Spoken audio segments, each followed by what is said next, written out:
Hey, welcome to Reminding Yourself. This is a podcast, a platform. This is a space where we want to remind ourselves, not just remind ourselves, but rework all of these thoughts in our minds, all of these garbage that just gotten stuck there, and it makes us feel a certain way that we don't want to feel. So in this episode, we're going to talk to Daniel. Daniel is someone that I know for many, many years since he was a kid, and he's someone that I can attest to his character, someone that is very resilient. And this story is going to show that because Daniel had a huge problem with the mother of his kids, where actually ended up taking his son overseas in his battle to get him back and to get back in contact and back in his son's life has been just absolutely incredible. He did it. You can do it as well. Never give up. This is just a story of many, many out there of men that fought through all of these things that we put through. And we always as men have to prove ourselves twice to be worthy of our kids' affection and our kids' contact. It shouldn't be this way, but this is the way it is. So check out this story with Daniel. Make sure you subscribe. Share this with any man out there that may need a little bit of inspiration, a little bit of guidance to see that they're not alone. This is very common. Probably 7, 8, 10 out of 10 men go through this. And it's unfortunate. We're here trying to act as if we're tough, we're strong, but really we are getting the worst of it all. And the people that suffer the most are our kids. They're not the ones that should be going through this. Unfortunately, a lot of relationships do not end well. That's the reason they end. And a lot of times the other person uses the kids as pawns in order to put us in a place where they can be controlling or maybe even punitive. So check out Daniel's story. Make sure you subscribe, share this. And we're going to keep doing these with a lot of different people, attorneys, counselors. We have a lot of things lined up. So make sure you subscribe and stay tuned. You got to see your son finally, right? Right. Yeah, I finally he's free and clear to be with me just as much as he could. He's with his mom, and it was quite the struggle. Oh yeah. I mean, your story is amazing. It's an international story that I think is even probably more difficult than people that we go through it here. And tell me a little bit about so you have your son. You finally get him, right. He's coming for Christmas, you said. Right. So that's a big celebration. That's a big win. But tell me, like, how did it all start? Like, how is this partner that you had the kid with, the mom? Tell me a little bit about her. Like, how did it come to this? I don't know what happened. She just did a complete 180. I was at a point in my life where I was doing everything. I was working a full-time job. I was working a part-time job to support us. She wasn't working anything except for occasional babysitting gigs. But if you ask her, it was all equal across the board, which in actuality, that wasn't the case. There's only but so much money you can make doing babysit work. But anyway, we were going through it. We ended up having a child. The moment we had our child, her mom was in town. Her mom visited. And I should have heeded the warnings of her father. Her father, prior to her mom coming, warned me about her mom. And in his thick European accent, barely knowing enough English, but he could barely squeeze out, "You must listen to me. I don't know how to say in English, but please, I don't. She's a bitch. She's a fucking bitch. She owes me money. She's crazy. She took my kids. She took my everything." He said, "Don't let her mom stay with you. She's crazy." But I should, but me being the gullible, naive, young 21, 22-year-old, I persisted to let her stay with me at our home. We were staying in the little 1-bedroom. The day she got there, the night of, my son's mom went into labor. How about that? The day Wow. her mom showed up. So we rushed to the hospital. She ended up having the child. Afterwards, things just went south. Her mom was steadily criticizing me, saying how much and how little I have, looking at my little small 1 bedroom apartment, telling her, oh, you can do better. Let's just take the child and leave the country, all of this other stuff. Well, fast forward, she ends up moving out, filing for child support again after I agreed to pay child support because she felt like she wasn't getting enough money. Um, once everything was clear, she abducted our child and she left the country, left to Europe. Didn't hear anything from her, nothing like that. Um, One day I received an email because I'm like, where are you? I'm calling, I'm texting, I'm emailing, I'm going to her, the place that she was living with. No one is answering. I don't know what's going on. I'm like, what the heck is going on? She emails me about a week and a half later, like, oh, yeah, the reason why you haven't heard from me is because I'm, I had to leave. I'm back in Europe with my family. And I'm like, what the heck are you talking about? Like, you took our child and you just left like that? And then she's just all like, yeah, I took our child. Yeah. Oh, no, excuse me. I took my child, not our child. She said, no, I took my child and I left the country. And I'm like, well, why? You know, like, why would you do something like that? She was like, well, I just felt like that I wasn't getting enough. And I just felt like I could be doing better out here. And I want to go to school and I want to do this and I want to do that. And I'm blah, blah, blah. And I'm just like, well, we have a child. These are things we have to work out up to. Everything isn't going to happen overnight. So, in a panic, I contact the local police department. And they're like, we kind of can't do anything about it. This is a civil, or they said this is a family court issue. And then I'm like, well, this is more of an international thing. And then so one cop, he came over to do like a little preliminary, I guess, report about it. But he's like, yeah, we really can't do nothing about it. And he's all like, you might want to contact the feds. I contacted the FBI and they're like, well, you might want to contact the marshal's office or something. So, you know, in case they can intercept her at the airport. But they were like, once she leaves the airport in Europe, they can't do nothing about it.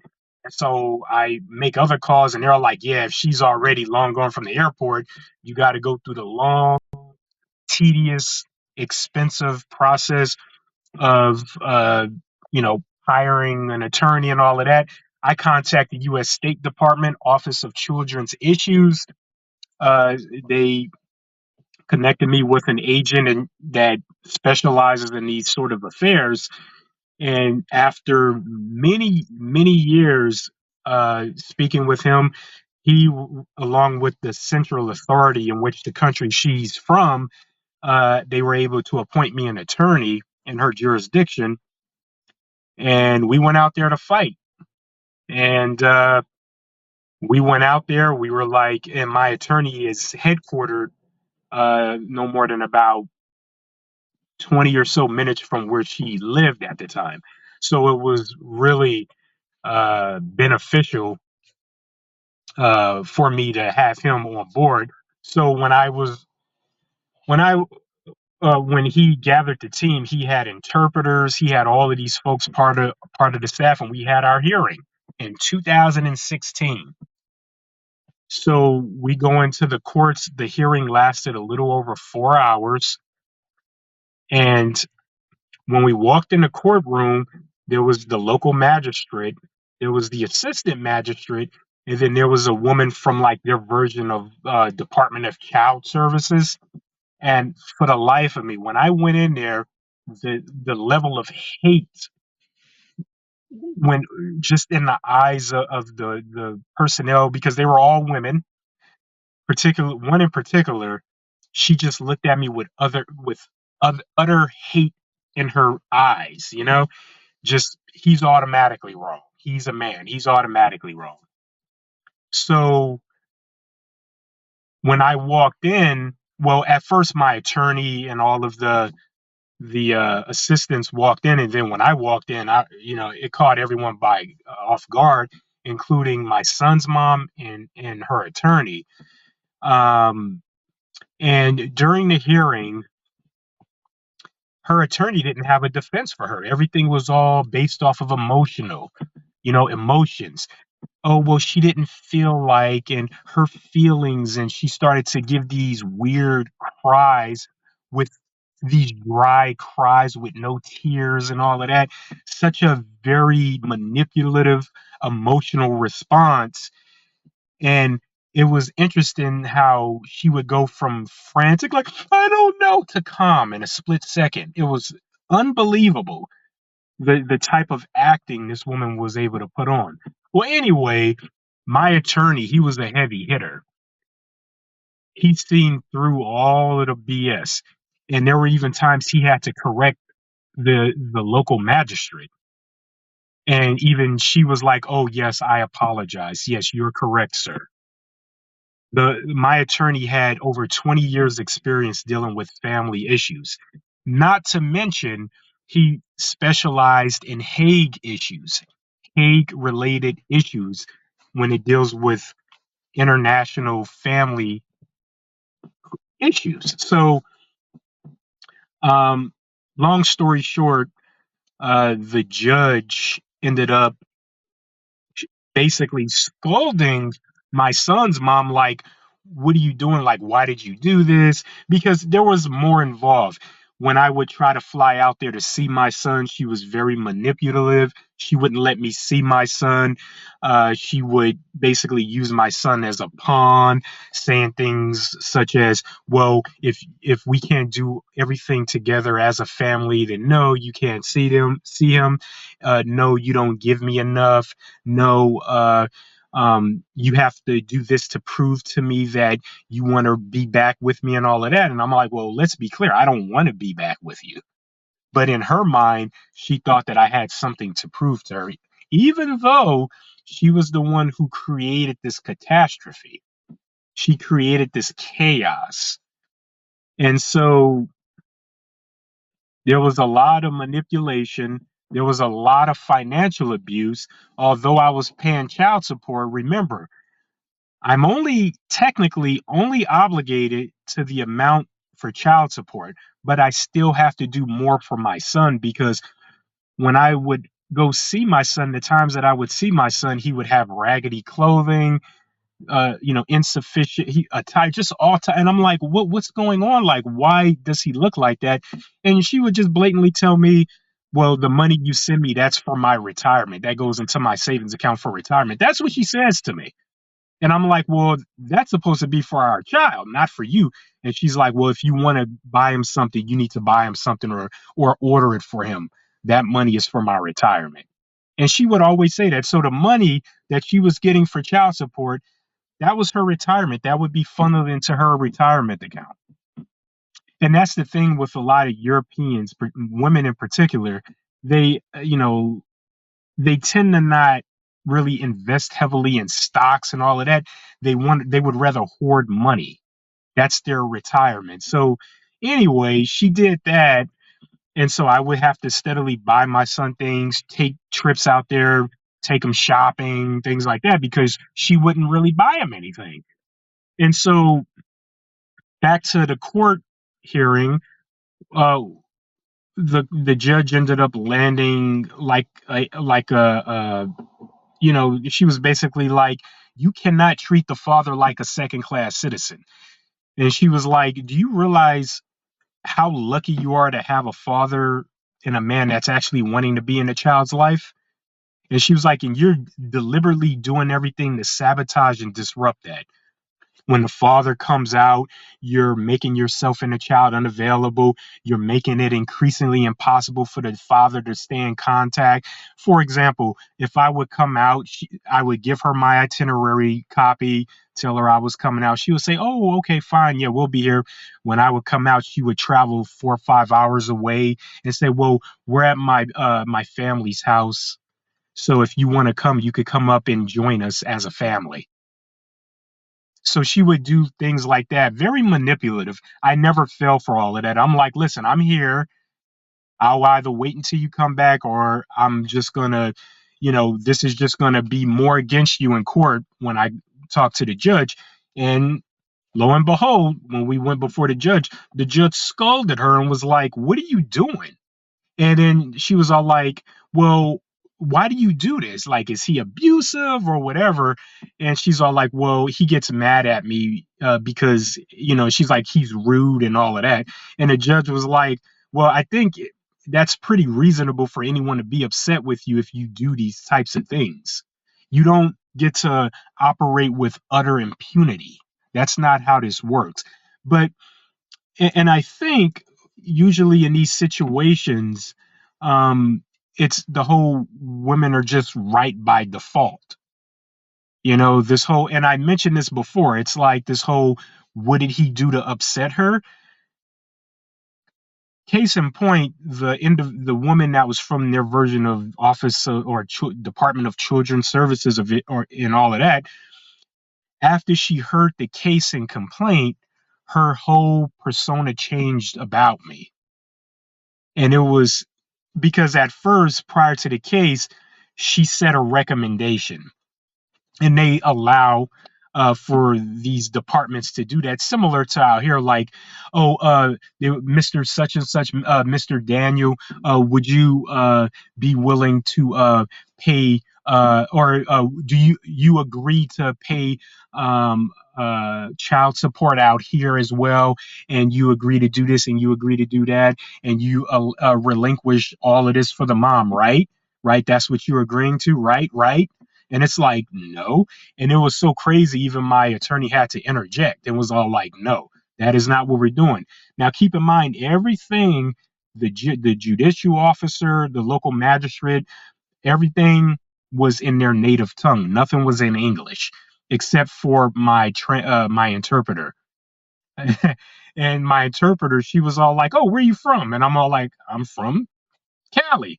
And she was like, "Oh, I actually lived out there for many years." And, small world, she just lived about 10 minutes away from me. But anyway, uh, she's, speak English just as well as I can, but she was trying her best to interpret everything from the local magistrates to my son's mom to the Department of Child Services woman.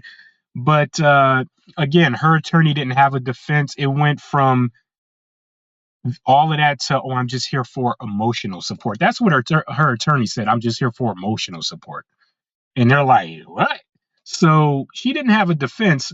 And so the judge ultimately laid down the hammer on her and was like, "You can't treat the father like a second class citizen. He's not. He's the father, you're the mom. And in fact, because we have to operate off of Hague law, because this is an international issue, you have to assume that your children walks around with a little backpack with all of US law in their backpack. And due to that, we're going to operate off of Superior Court of California laws. Therefore, you get 50%, he gets 50%. And anytime he comes out here, you cannot make it more difficult." So the judge laid down those orders saying, if he's out here, you must, and must clarify, you must always have the child available at all times. Anytime he comes out here. The judge didn't care when, if she had a special event, because the judge is looking at the greater picture. The father has to come from the other side of the globe to spend time with the child. So that's where we are right now. So after she laid down that verdict, oh man, it was World War III on me. The mom, after that, she went into this crazed emotional tirade, like, like going crazy. She called me while I was out there in her native land. She went into this emotional tirade, screaming at me, telling me I'm a bad father and all of this other stuff, and she's not going to honor the judge's orders and all of this other stuff. And I'm all like, "Listen, I'm not going to argue with you. You either do it or you're just going to hear from my attorney. I'm not playing any more games with you." And my attorney had to send her warnings on at least 2 different occasions. And then I think when it started to become an issue with my attorney, I think my attorney may have threatened monetary repercussions. Basically, she would have had to reimburse me for a multitude of things. Then she really started, because it's like you don't want to mess with her money. That's when she really started to like, oh crap. So then she started to really, slowly come to terms a little bit. And then one of the things the local magistrate warned her was, your son is going to know what you did to the father. He's going to figure it out, and he's going to be very upset with you, you know? And she just couldn't take that because, and this is one of the things, I brought the fight to her. I had to, because most people, and many people, even local attorneys, told me, unfortunately, I would recommend letting him go. They said when he's 18 or when he's 17 or 16, he'll fine you, but let him go. And I just would not take that. I'm like, absolutely not. I can't do that. I had 3 attorneys out here tell me that. Let him go. It's not worth it. It's not worth it. It's not worth it.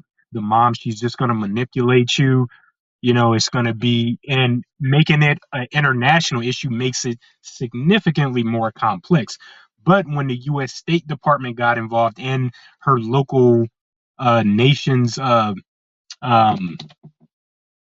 uh, authority, when they got involved and then they appointed me an attorney, that's when she knew shit just got real. So, and unfortunately, this cost me thousands of dollars, but it was worth it. Now, fast forward, my son, he's 15 years old. He comes back and forth. I have little to no interaction with his mom. He contacts me on his own free will. He's all like, he's like, Dad, send me a plane ticket. I want to come out and hang out. I'm all like, you got it. I'll send him a plane ticket. He flies on his own. It's all good. He builds up miles, he's chilling now. So, but it was a headache. And his mom, she just, when she was upset, she saw red and nothing else matters. Here's an example. Just about 2 years ago, we had to get his passport renewed. So we had to go to the U.S. embassy in her country to apply to get his passport renewed. And everything was working out well for the most part. I was paying for everything, right? She's not going to pay for it.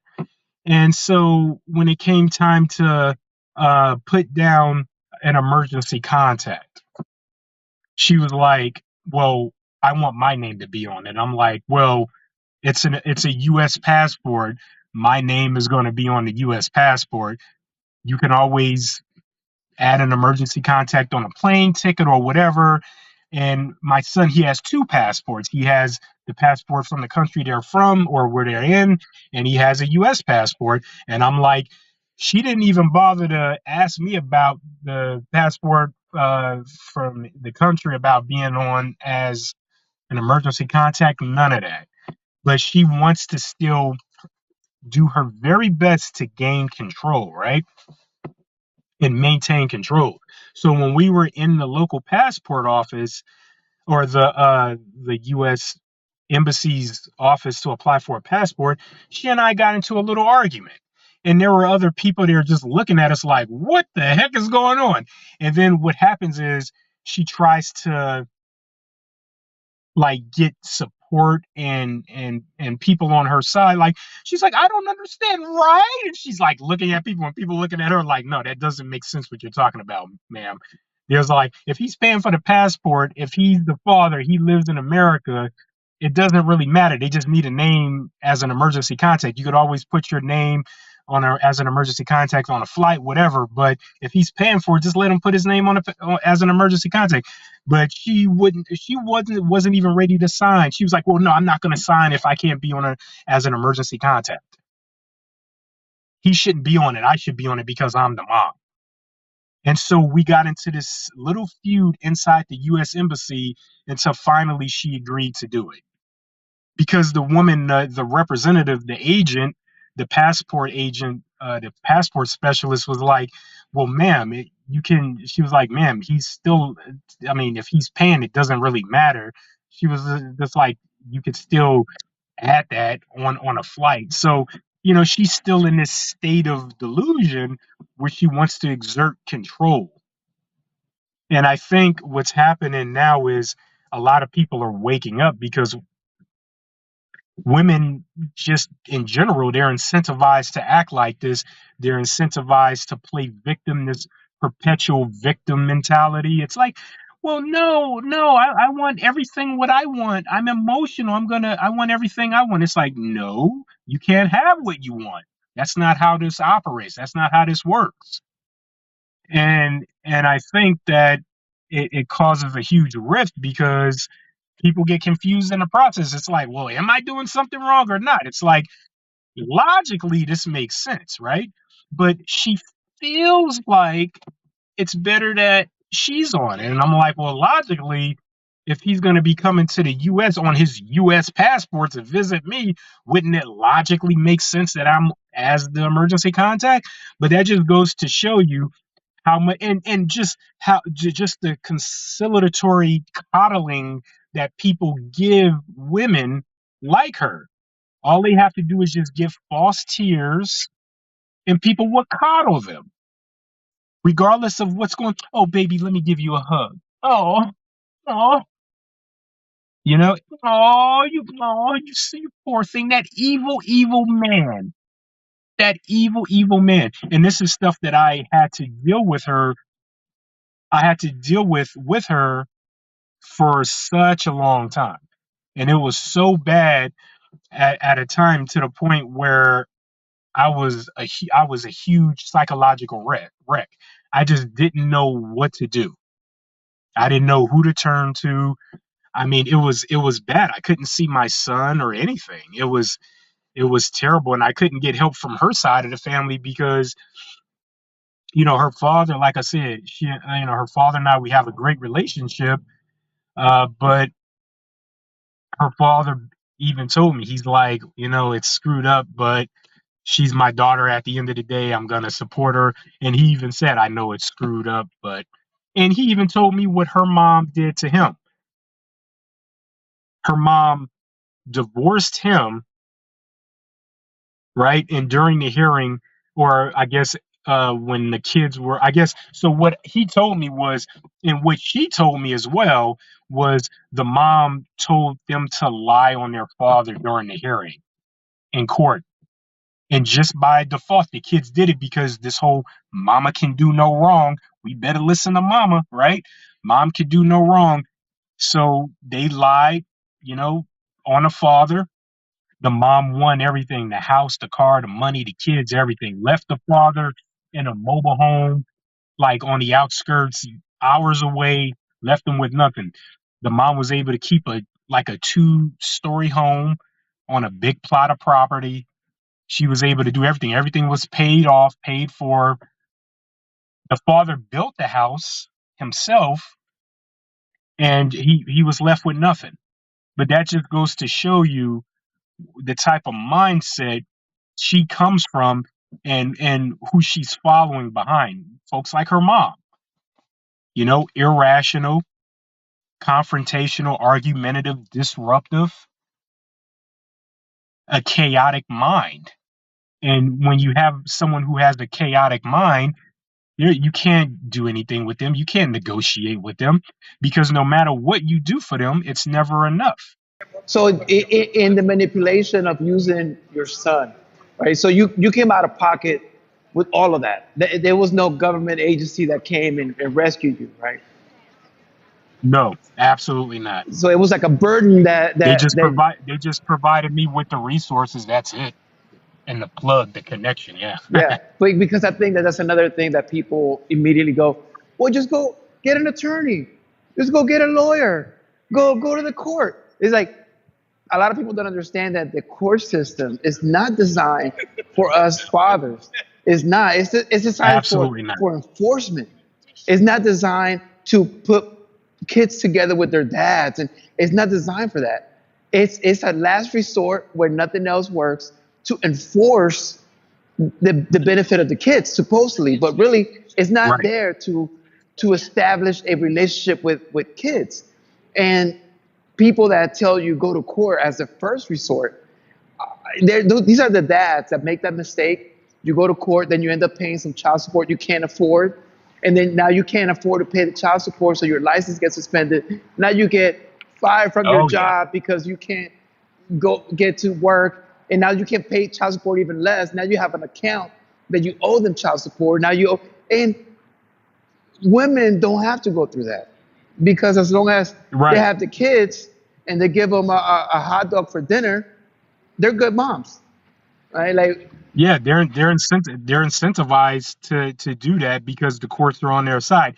Take out here, for example, when she filed for child support on me in the Superior Court of California, right?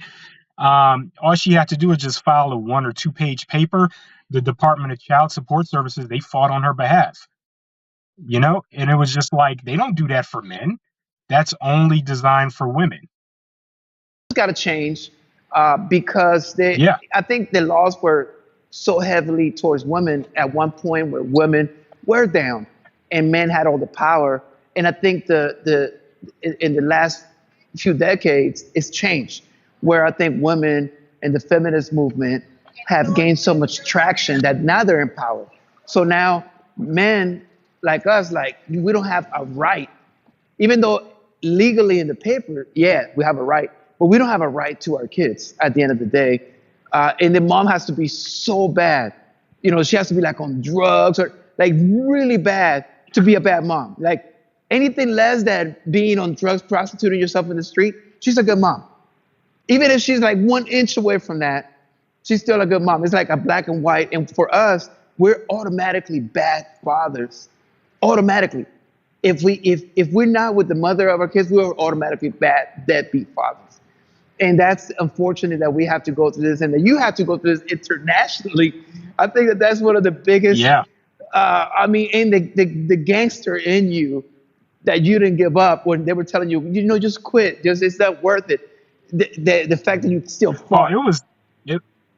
yeah, it was pretty intense. Like even my son, even when the magistrate, so prior to the hearing, the magistrate, my son was very young. He was maybe 5 or 6 or something at the time, very young. And so the magistrate brought him in like a day prior to the hearing, and showed him pictures of me and said, "Do you know who this man is?"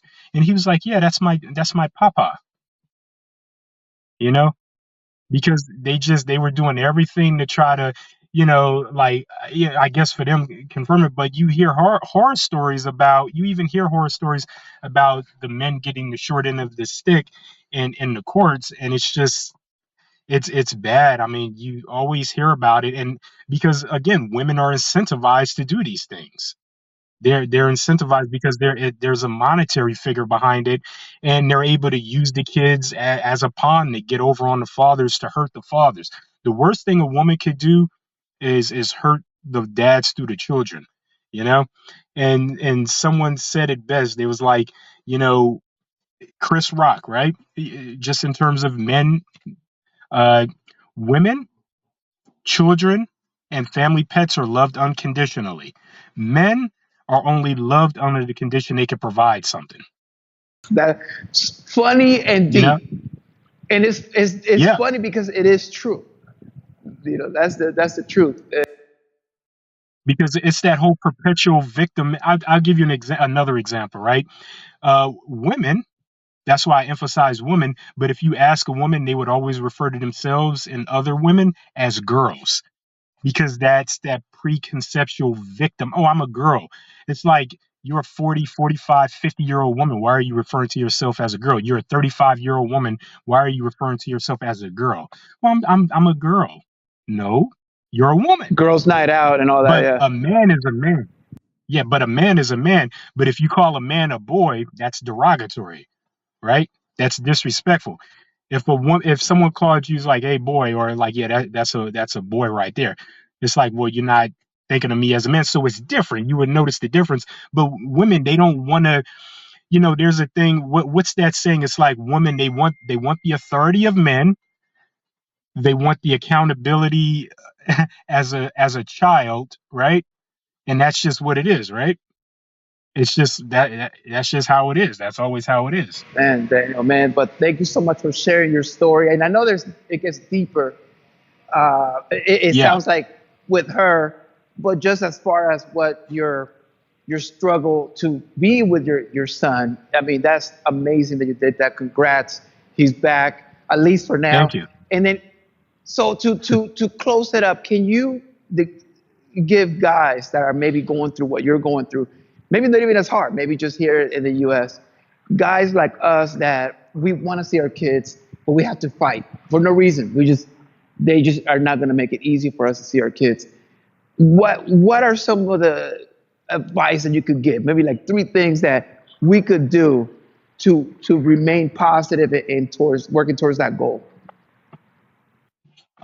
So three main things I would probably say. Be very careful and mindful how you interact, how one would interact with their former spouse, the children's parent, mom, because basically at this point you're the enemy. So everything you do at this point is going to be under a microscope. Any opportunity they have, they're going to use it against you. Whether it's filing a false police report, doing something to basically discredit, invalidate you, and to put you in a worse situation. The second thing, and this is the most critical, get an attorney if you can. If not, there are nonprofits out there that would probably help. There are father groups. They share resources and other things you can utilize. Uh, and, and then the third thing, and this is the most important, and it's gonna take a lot of people by surprise, but um, if possible, always meet your ex in a public place. Don't meet them anywhere private. Don't give them the opportunity to accuse you of anything, because again, everything is going to be under the spotlight. Oh, you bump into her, you push me. Yeah, you'll be surprised. You'll be surprised when they need ammunition. They'll use anything and everything possible. When they see red, nothing else matters. The worst type of woman is an emotional, unhinged woman when she cannot check her emotions. That's very dangerous for men. Men are always going to be presumed guilty until proven innocent. Wow, those are deep, deep advices, and that we forget because you think Yeah, that it's not going to happen to you. You think, oh yeah, that happens to yeah, everybody else, not me. It happens to yeah. anybody can get it. So Yeah, people think that they could. People think that, well, maybe if I talk to her and maybe she's done with the rationale. She's like, I want it my way, yeah, and that becomes dangerous. That becomes very dangerous and volatile. And unfortunately, the child would suffer in the process. Now it's just a time thing. You just gotta stand back and just give it time. Perhaps work with an attorney, or just step away for a while. That's probably going to be the best medicine. got it, man. Thank you so much. Yeah. Like you're going to be inspiring to a lot of people that see this. I think that as I was searching for things and I found things, and there's not a lot, and there's a lot of the same. So I think the stories are what counts because this is real. This isn't a theory. You're Right. not giving them a what if. It's like, no, you lived through this. You had to Right. go and Right. Right. fight. And I think that fight is what we have to keep going. But at the end of the day, we want to get to a point that what should we fight? What should we have to fight? We shouldn't have to Yeah. fight. That's the bottom line. But no one questions the woman of like, why are you making them fight? It's always you're Right. not fighting hard enough. You're not doing enough. You should Right. try to see your kids. You should try to give her more money. You should try to. They never question her. Well, it was the same thing with my son's mom. She would say things like, "Well, I'm not stopping you from seeing your child. You could come out here." But she'll put me in a very difficult situation, making it very difficult to see my child. But in her mind, it's like, well, no, I'm not stopping you. It's like, well, yeah, you are. You're putting roadblocks in place to make it increasingly difficult for me. But no one polices them. Yeah, exactly. Yeah, that's a big excuse. You can see them whenever you want. It's like that's not Yeah, true. That's not how it works. yeah, exactly.